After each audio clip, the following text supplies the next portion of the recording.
ჩვენ ხედავთ პროცესს ხო რა პარტიას შორის კოორდინაციის და რაც შეჯერების პოზიციების, თუმცა ამავდროულად არის ну ისეთი გვესმის აზრთა სხვადასხვაობები. ხა გუშინ ხა თქვენ არ გეხებათ ეს ამ შემთხვევაში, იმიტომ რომ ნაციონალურ მოძრაობის ლიდერებს შორის იყო რაღაცა მედიის საშუალებით გაცვლა გამოსვლა კომენტარების, მაგრამ თავისთავად ფაქტია რომ არსებობს რაღაცა ძალიან ცელი ჯგუფები ჩვენი საზოგადოების, რომლებიც უფრო აქტიურ მოქმედებას ითხოვენ. თუმცა თავისთავად არსებული კრიზისის შენარჩუნების პროცესი მათ არ აკმაყოფილებთ, ხო? მათ შორის ამ თემებზე თუ განიხილავთ ამ რა პარტიის ფორმატში და როგორ ფიქრობთ, როგორ მიდის ეს სტრატეგიის შემუშავება? კი, როცა საუბრობთ ერთიანობაზე, აქ მნიშვნელოვანია რომ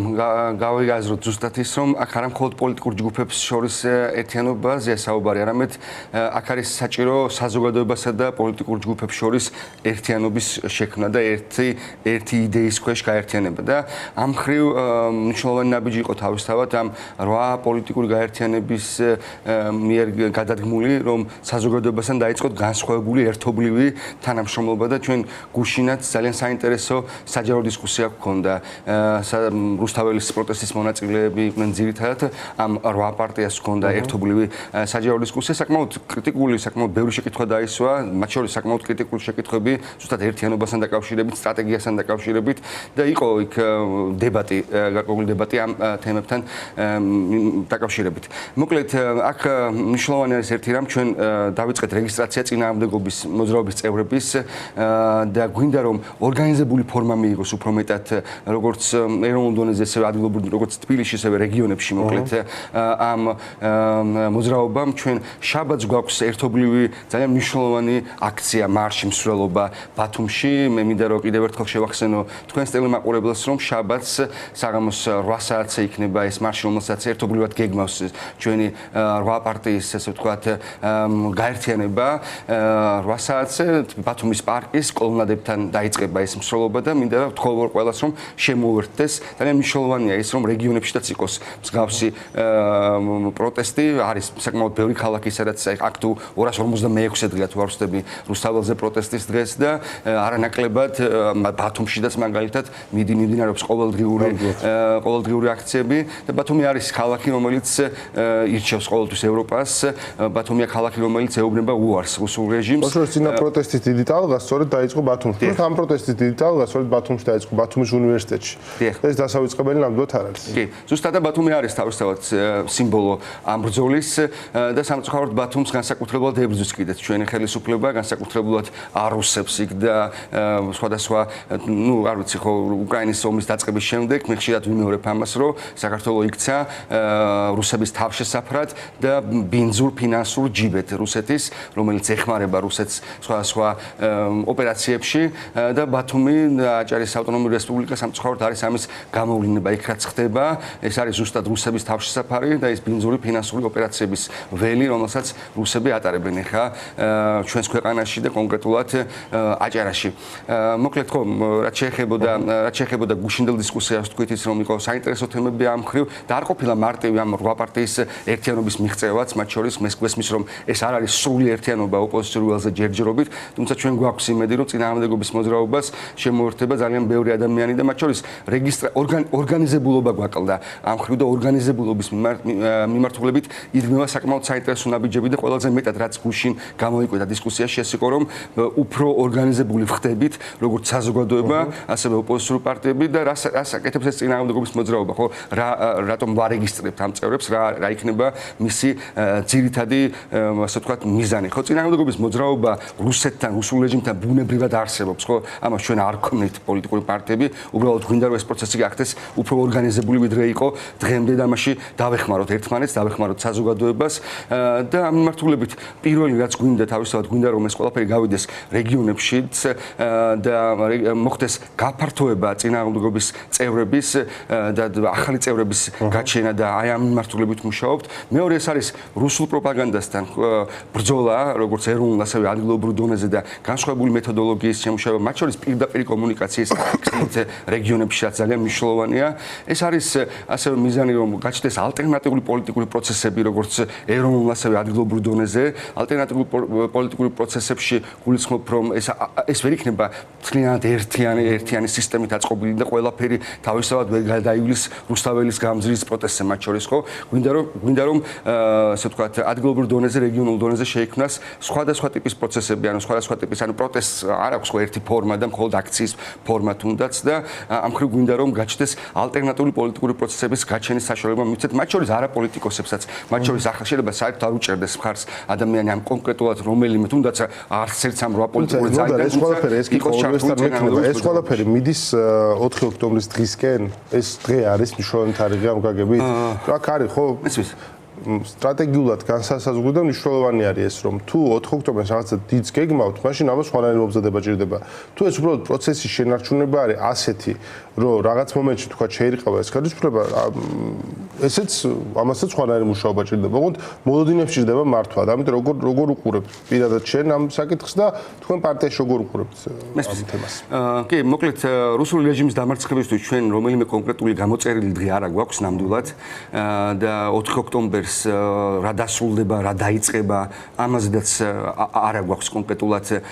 გათვლა, თორემ პოზიციები რა თქმა უნდა გვაქვს და მათ შორის ნათელი და საკმაოდ კაფეო პოზიციები, თუმცა გათვლა იმაზე, რომ კონკრეტულ დღეს რაღაც საოცრება მოხდება, ბუნებრივია ეს არ იქნება და არ ვფიქრობთ, რომ არის მიზანშეწონილი. 4 ოქტომბრამდეც ვფიქრობ, რომ იქნება ძალიან ბევრი და ძალიან განსხვავებული პროცესი. 4 ოქტომბრამდე ვფიქრობთ, რომ ქართულ ოცნებაში მათ შორის გაგრძელდება ჩამოშლის პროცესი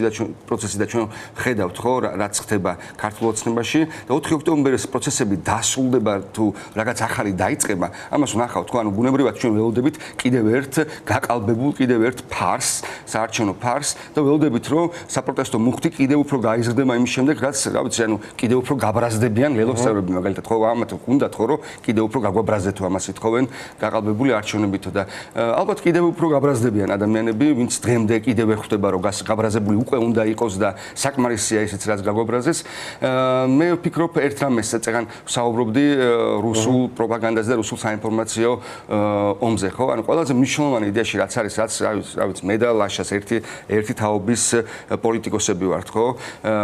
და რა ვიცი, ჩვენზე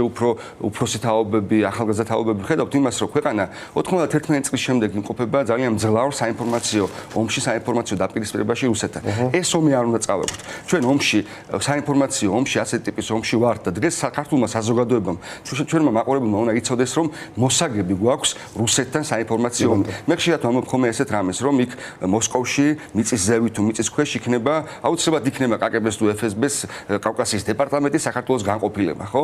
და მარტო მოსკოვში არა უკვე აქ სამწუხაროდ აქ ამუშავებენ და აქ ყავს წარმომადგენლები უნიჭერესი არ ვიცი 10 თუ 20 თუ 30 ვიღაც რუსი თუ მათ შორის ქართველები იქნებიან აქ რომელთაც ტომებად აქვს დაწყობილი მეფეებიდან, შუა საუკუნეებიდან ქართველებზე ხო ძალიან კარგად შესწავლილი ყავართ რუსებს. ეს უნდა ვიცოდეთ და უნდა გვესმოდეს ზუსტად თუ ყველაფერი ზუსტად ესმით მათ. რა დაგვემართებოდა, რა ვიცი, ბატების მწყემს ფექშიშველ ბიჭზე, რომ ქართული ზღაპარი დადგეს და ქართული თუ გინდა რომ შენი მტერი გაიცნო კარგად, მისი ზღაპრები უნდა იცოდე და თუ გინდა ერი კარგად გაიცნო, მისი ზღაპრები უნდა იცოდე. რა ანუ თუ ძალიან კარგად იციან რა დაგვემართებოდა ეკლესიის აშენებაზე, სახალხო არტისტების დაფინანსებაზე და ეს ყველაფერი რასაც ახლა ჩვენ ვუყურებთ არის, რა ვიცი, დადგმული რუსული სპექტაკლი, რომელიც მოგვახვია თავს მოსკოვმა და დღეს ფაქტობრივად ჩვენ გვიწევს გამკლავება ამ ყველაფერთან, იმ ყველაფერთან, რაც დაგეგმილი არ არის საქართველოში და ჩვენ ხედავთ ხო პროცესები, რაც მიდის აშკარად ეტყობა ამ პროცესებს, ეს ყველაფერი არის გაწერილი, ეს ყველაფერი არ არის ბუნებრივი, ეს ყველაფერი არ არის ქართული და მათ შორის დაპირისპირება, რომელიც გააჩნიეს საზოგადოებაში, ეს არის, არ ვიცი, ამორალური, ხო, გვართმევენ ქართველობას, ცდილობენ რომ აი ჩვენ უფრო მაგარი ქართველები ვართ და თქვენ ნაკლები, ჩვენ უფრო მაგარი ქრისტიანები ვართ ვიდრე თქვენ. აი ამ ტიპის დაპირისპირება ეს არაბუნებრივი, ანუ ეს საქართველოში დაბადებული საზოგადოებრივი პოლიტიკური დაპირისპირება არ არის. ეს არის დაბადებული და მოფიქრებული დაპირისპირება მოსკოვში და დღეს ყველაზე უფრო მეტად არის გახლეჩილი ამ ხრივ ერი თითქოს მე და ლაშა ნაკლებად ვართ ტრადიციული, რა ვიცი, ღირებულებების მომხრე, ვიდრე ყობახიძე და მდინარაძე. რას ნიშნავს მათთვის ქართველობა? თქვენ საუბრობდით ახლა იმაზე რა განგვასხვავებს და ჩვენს იდენტობას როგორ ებრძვიან და სხვა შორის ერთი ცენტრალური ნაწილი ჩვენი იდენტობისა ისე რომ ჩვენ გმირებიც ვართ, გმირებიც ყოლია და ვებრძვით ბოროტებას, მაგრამ ამავდროულად ყავს მოღალატეების და ამ დიქოტომიაში ჭედება ხოლმე ჩვენი გამოიწრთო ჩვენი მთელი ისტორიული ნარატივები. ამ კუთხით ეს სივრცე ამოატრიალა დღეს ქართულებს, რომ ყოველთვის ამას ამოტრიალებას ცდილობს, ხო? და გვეუბნებიან, რომ ის რაც გმირობა იყო, დღეს გმირობა აღარ არის მათ შორის. აი ამაზე საუბრობთ და მოდი განვაგრძოთ მათ შორის ამ თემაზე საუბარი.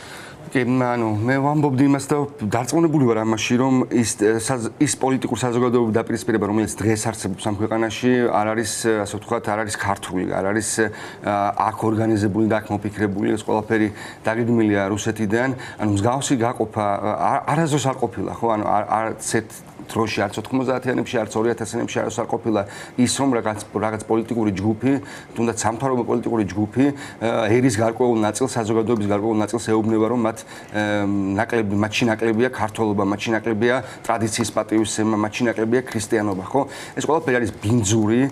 დაპირისპირების მეთოდი, ეს ყველაფერი არის, რა ვიცი, ანუ რუსული დაპირისპირების მეთოდი და არაქართული დაპირისპირების მეთოდი და უბრალოდ წარმოუდგენელია ჩემთვის, ანუ რას ნიშნავს ამ ადამიანის ქართულობა, რას ფიქრობს ქართული ოცნების ამომრჩეველი, რომ ყობახიძე და მდინარაძე და ეს ფიგურები ვინმეზე რამით უფრო მეტად ქართული არიან, რაში ანუ სიმღერა შეუძლიათ ზარქუას და დინარაძეს ქართული და ამიტომ არიან უფრო მეტად ქართველები, ან ვიზე უკეთესად შეუძლიათ ან სიმღერა, ან რას ეძახიან საერთოდ ქართველობას მათი გამოსახიდან. ეს არის მარაზმი ეს ყველაფერი არის საქართველოს მომავალი თაობის წინააღმდეგ გადადგმული ნაბიჯი და მე ვფიქრობ ერთ-ერთი მიზეზი, რის გამოც ქვეყანას ტყუებს ათასობით და 10,000-ობით ახალგაზრდა, ხო და ჩვენ ვიცით რომ ბოლო 4 წლის განმავლობაში ყველაზე მეტმა ახალგაზრდამ დატოვა საქართველოს და ვიცით რომ ბოლო 4 წლის განმავლობაში პირველად 90-იანი წლების შემდეგ 94 წლის შემდეგ სიკვდილიანობამ გადაასწრო შობადობას, იმიტომ რომ გადის ქვეყნიდან ახალგაზრდობის ის ნაწილი, რომელმაც უნდა შექმნას გენოფონდი, ანუ თუ ადრე მიდიოდნენ მშობლების თაობა იმისთვის რომ შვილები ერჩინათ ამ ქვეყანაში, დღეს მიდის უკვე შვილების თაობა მიდის ემიგრაციაში იმისთვის რომ შვილები გააჩინონ საზღვარგარეთ. ეს არის აბსოლუტურად სხვა ტიპის ემიგრაცია, ეს არის ტრაგედია ქართველი ერის და სწორედ აქ ვლინდება, აქ ხედავთ ჩვენ ქართველობას, ხო? როცა შენ ანადგურებ შენს ახალგაზრდობას, როცა შენ აიძულებ, რომ ისინი წავიდნენ ამ ქვეყნიდან, როცა შენ ოჯახებს წყვეტ ერთმანეთს და როცა ფაქტობრივად ერთიანი ოჯახი აღარ დარჩა ქვეყანაში, ეს ყველაფერი კიდევ განსაკუთრებულად ძალიან მძიმედ იგრძნობა რეგიონებში, ანუ ერთი მთლიანი სავსე ოჯახი აღარ არსებობს ფაქტობრივად და როცა ამ ყველაფერს ხედავთ, ამ ყველაფერს ვითვლით, ამ ყველაფერს სტატისტიკურ ანალიზს ვაკეთებთ, ანუ ხვდებით, რომ ამ ადამიანებს ყველაზე ნაკლებად შეიძლება უწოდოთ ქართველები. ამ ადამიანებს ყველაზე ნაკლებად აქვთ იმის ინტერესი, რომ ქართულ სახელმწიფოში ცხოვრობდნენ და იზრდებოდნენ და ვითარდებოდნენ ქართველი ახალგაზრდები და ჩვენ ხედავთ, რომ საუკეთესო ახალგაზრდობა, ანუ ერის საუკეთესო ინტელექტუალური ნაწილი გადის ქვეყნიდან და ვის ინტერესია ეს, ხო, ანუ ყოველთვის იყო მტრის ინტერესი, ანუ ქართველებისგან დაცლილი საქართველო, ანუ თავისუფალი, ასე ვთქვათ, ხო, 90 წლის შემდეგ დამოუკიდებელ საქართველოში დაბადებულ და გაზრდილი თაობის გასვლა ამ ქვეყნიდან არის მოსკოვის ინტერესი, ხო, მათი ინტერესია, რომ დარჩეს ის თაობა, ეს საბჭოთა კავშირში დაბადებული თაობა, ვისაც თვლიან ალბათ და ფიქრობენ, რომ უფრო მარტივად იმოქმედებს რუსული ტიპის პროპაგანდა და ვისაც უფრო ნაცადია, ასე ვთქვათ, უფროს თაობაზე და ახალგაზრდები ვიც ვერ ვეგუებით და ვისთვისაც უბრალოდ უცხოა მოსკოვური ტიპის და რუსული გავლენები და უფრო შორია ჩვენთვის მოსკოვი და უფრო წარმოუდგენელია ისევ ამ სივრცეში დაბრუნება, აი ამ ადამიანების გაკრა უნდათ დღეს საქართველოსთან და აი ამ პროცესს ვადევნებთ თვალს და ამ დროს ივანიშვილი და მისი ხელის ბიჭები გვეჯიბრებიან ჩემნაირ ადამიანებს, ლაშასნაირ ადამიანებს, თქვენაირ ადამიანებს გვეჯიბრებიან ქართულობაში თუ რამეს დეფინიციას განსაზღვრავენ და ამ კრიტერიუმებს შემოიღებენ ქართულობის, როცა უნდათ რა ადგილზეც უნდათ, რა ვიცი, მოედანი უნდათ, ოქტაგონი უნდათ, რა ვიცი, სცენა უნდათ თუ ასე შემდეგ, გამოვიდნენ და რას ეძახიან ქართულობას, ნახოთ, სირცხვილია და მარაზმია მოსკოვიდან დაგეგმილი ერის გახლეშვა ეს ყველაფერი, რასაც უყურებთ და შეუძლებელია ამ ყველაფერს შევეგუოთ, რომ ასე, რა ვიცი, გაიხლიჩოს ერი და ასე ბინძურად იმოქმედოს პოლიტიკურმა ძალამ 13 წლის შემდეგ, ხო, ამ ყველაფერს, რა ვიცი, წლებია უყურებთ უკვე და ძალიან რთულია ამ ყველაფერთან შეგუება.